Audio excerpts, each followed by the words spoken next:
Imagine stepping out of your front door, walking 1,000 miles into completely uncharted wilderness, and knowing exactly how to get back. No smartphone, no GPS, no map, no compass. If you tried this today, you would probably die within a week. You would walk in circles, succumb to the elements, and become a permanent part of the landscape. But for thousands of years, our ancient ancestors did this every single day. They crossed oceans without seeing land for weeks. They navigated featureless deserts and blinding Arctic tundras. They did not just survive in the wild. They mapped the entire globe using nothing but their bare senses. So, what happened if an ancient human got lost? The short answer is, they rarely did. But how? What secret sixth sense did they possess that we have completely lost? To understand how ancient humans navigated, you first have to understand that your brain is quite literally a biological compass. We often look at migratory birds, sea turtles, and monarch butterflies with absolute awe. They travel thousands of miles across the globe, returning to the exact same beach or forest year after year. Science tells us they do this by sensing the Earth's magnetic field. For a long time, we assumed humans were entirely blind to this magnetic reality. We were the dominant species, yet we needed a metal needle floating in water to tell us which way was north. But recent discoveries have completely shattered this assumption. Deep inside the human brain, we actually have the biological hardware to detect magnetic fields. Scientists have placed humans inside pitch-black, soundproof rooms enveloped by artificial magnetic fields. When they silently shifted the magnetic field, the participants felt nothing, but their brains did. Brainwave scans showed a sudden, massive drop in alpha waves, a clear neurological signal that the brain was actively processing sensory information. We have magnetic particles in our brains. We are wired to feel the Earth. Ancient humans, free from the constant electronic noise and distraction of the modern world, were likely far more attuned to this subtle biological pull. They could literally feel their way through the world. But a magnetic sense alone is not enough to cross an ocean or survive a desert. You need a map, and ancient humans built the most complex, high-definition maps in human history. They just did not write them down on paper. They encoded them into their own biology. Deep inside your brain is a structure called the hippocampus. It is the center of your spatial memory. When you navigate a new city, your hippocampus creates place cells and grid cells. It builds a virtual three-dimensional grid of your environment. In modern humans, this part of the brain is shrinking. We outsource our navigation to the glowing rectangles in our pockets. But in ancient humans, the hippocampus was pushed to its absolute physical limits. Nowhere is this more evident than in the deserts of the Australian outback. Aboriginal Australians are the oldest continuous culture on Earth. For over 50,000 years, they have navigated a continent that looks, to the untrained eye, completely featureless. Red sand, scrub brush, and baking sun stretching out for thousands of miles. To get lost here is an immediate death sentence. So how did they navigate it without a single physical map? They used music. They created something called songlines. A songline is a complex, sprawling myth that doubles as a highly precise topographical map. The lyrics of these ancient songs describe the exact locations of waterholes, caves, rock formations, and safe travel routes. But it is not just a list of directions. The rhythm, the melody, and the pace of the song perfectly match the physical journey. If the song speeds up, it means the terrain is flat and you should walk faster. If the melody dips and becomes complex, it mirrors a winding riverbed or a treacherous mountain pass. An Aboriginal navigator could walk into completely unknown territory, hundreds of miles from home, and survive simply by singing the song of that land. They navigated by singing the world into existence.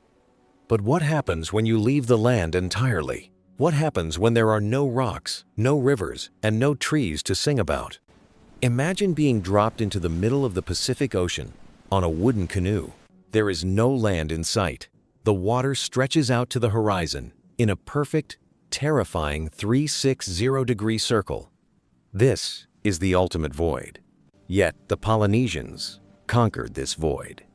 Long before the Vikings or Columbus, Polynesian navigators discovered and settled thousands of islands scattered across 10 million square miles of open ocean. To do this, they had to read the sky like a glowing celestial highway. A master Polynesian navigator memorized the exact rising and setting points of over 200 individual stars. They created a mental star compass.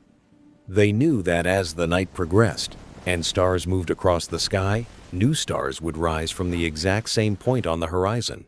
By constantly aligning the nose of their canoe with these rising stars, they could hold a perfectly straight line across thousands of miles of moving water. But the sky is not always clear. What happens when a massive storm rolls in? The clouds thicken, the stars vanish, and the sun is completely blotted out. You are in the middle of a raging ocean, surrounded by pitch blackness. Most modern sailors would panic. A Polynesian navigator would simply close their eyes and listen to the water. They understood that the ocean is not random. It is a highly structured, readable landscape. They navigated using ocean swells. A swell is a massive wave generated by distant storms, sometimes thousands of miles away. These swells travel in straight lines. A master navigator could feel the specific rhythm of a swell hitting the hull of their canoe. But it gets much more complex than that.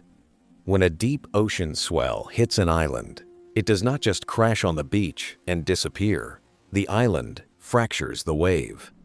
It bends the swell around its shores, creating a shadow of disturbed water on the other side. It also reflects smaller waves back out into the open ocean, like an echo bouncing off a canyon wall. By sitting in the bottom of the canoe and feeling the subtle, chaotic movements of the water beneath them, a master navigator could feel the invisible echo of an island that was still 50 miles away, hidden over the curvature of the earth. They could literally feel the land before they could see it. And if that was not enough, they had one more trick hidden beneath the waves. On completely dark, overcast nights, navigators would look down into the black water, searching for something called te lapa. Te lapa is a mysterious phenomenon, described as underwater lightning. It is a rapid, flashing bioluminescence that shoots through the water in straight lines. Modern science still struggles to fully explain it, but Polynesian navigators knew that te lapa always points exactly toward the nearest landmass. In the darkest, most terrifying moments at sea, the ocean itself was glowing, pointing them home. But the ocean is only one type of void. What about a frozen one? Travel to the absolute extreme north, into the Arctic Circle. The Inuit people have survived in one of the most hostile environments on the planet for thousands of years. In the dead of winter, the Arctic becomes a whiteout. The sky is white. The ground is white. There is no horizon. There are no landmarks. A modern human placed in a whiteout will immediately begin walking in circles. Our brains panic without visual references, and our natural biomechanics cause us to drift. The Inuit solved this by looking down at the snow. They navigated using sastrugi. Sastrugi are sharp, irregular ridges carved into the hard snow by the dominant winter winds.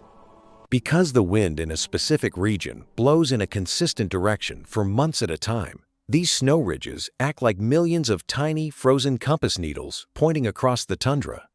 An Inuit hunter caught in a blinding blizzard could drop to their knees, feel the sharp edge of the sastrugi through their heavy gloves, and instantly know which way was home.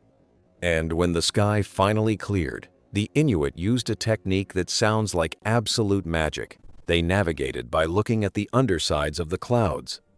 In the Arctic, the terrain reflects light back up into the sky, but different surfaces reflect light differently. Solid, unbroken sea ice reflects bright white light, creating a bright glare on the clouds above it known as ice blink. But open water absorbs light. So, if an Inuit hunter was looking for open water to hunt seals, they would scan the horizon for a dark, shadowy patch on the underside of a distant cloud. This was called water sky. They were literally reading the reflection of the earth on the ceiling of the sky. This incredible ability to read the micro details of the environment was shared by ancient humans across the globe. Take the Bedouin nomads of the Arabian desert. Much like the Arctic, the desert is a landscape that constantly tries to erase you. The wind shifts the sand dunes daily, wiping away tracks and changing the topography overnight. To navigate this shifting sea of sand, the Bedouin became masters of the microclues. They did not just look at the stars, they smelled the earth. A trained Bedouin could smell a rainstorm from miles away, guiding their tribe toward freshly blooming desert vegetation. They could look at the exact shape of a sand ripple and tell you not just which way the wind was blowing today, but which way it blew 3 days ago. They observed the behavior of desert animals with forensic precision. If they saw a specific type of desert bird flying high and fast, they knew it was heading toward a hidden water source. If it was flying low and slow, it had already drank and was returning to its nest. The desert was not empty to them. It was a crowded, noisy, neon sign pointing exactly where they needed to go. Even the simple things, like the plants and trees around us, were a highly detailed map for ancient humans.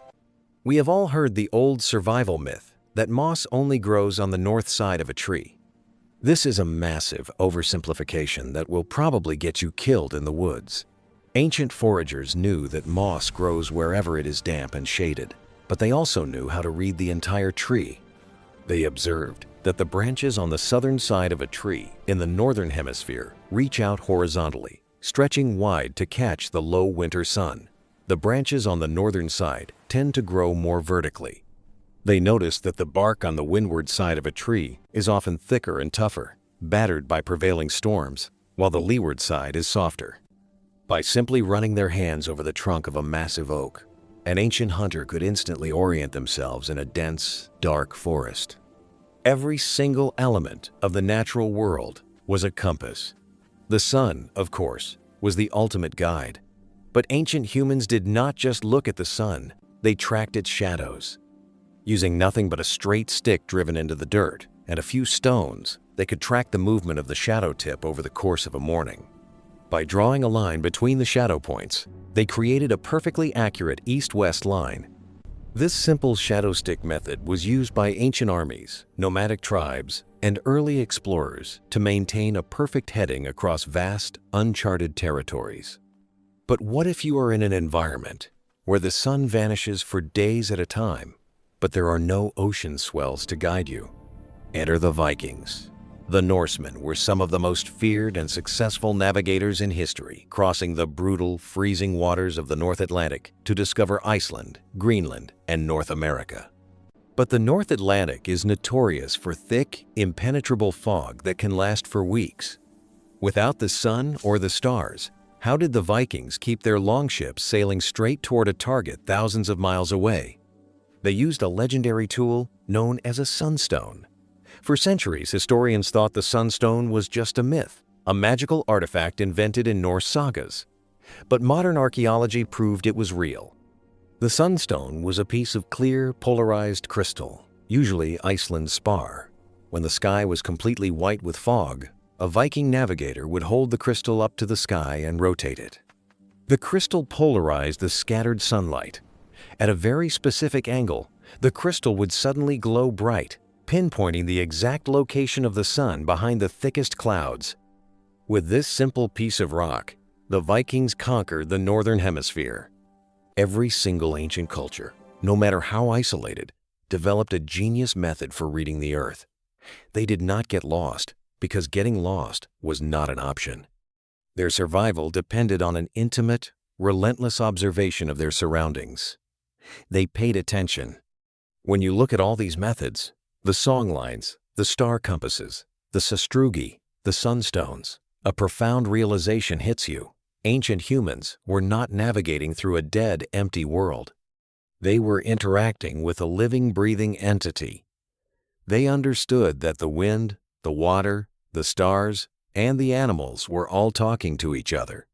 Navigation was simply the art of listening to the conversation. Today, we have entirely silenced that conversation. We have traded the stars for satellites. We have traded the feeling of the wind for a glowing blue dot on a glass screen. If we get lost today, we do not look at the sky. We do not look at the trees. We look down at our hands, praying for a signal from space. And while GPS is an absolute miracle of modern technology, It has fundamentally changed our biology.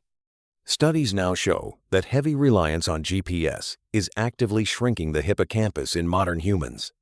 Because we no longer have to build mental maps of our environment, the spatial memory center of our brain is literally atrophying. We are losing our internal compass. We are losing our connection to the physical world. We wander through our cities and forests, completely blind to the millions of subtle clues surrounding us. Ancient humans never got lost because they were never truly separated from their environment. They were an extension of it. They knew that as long as the earth was beneath their feet and the sky was above their heads, they were exactly where they were supposed to be. They did not need a map because they were the map. So the next time you step outside, leave your phone in your pocket.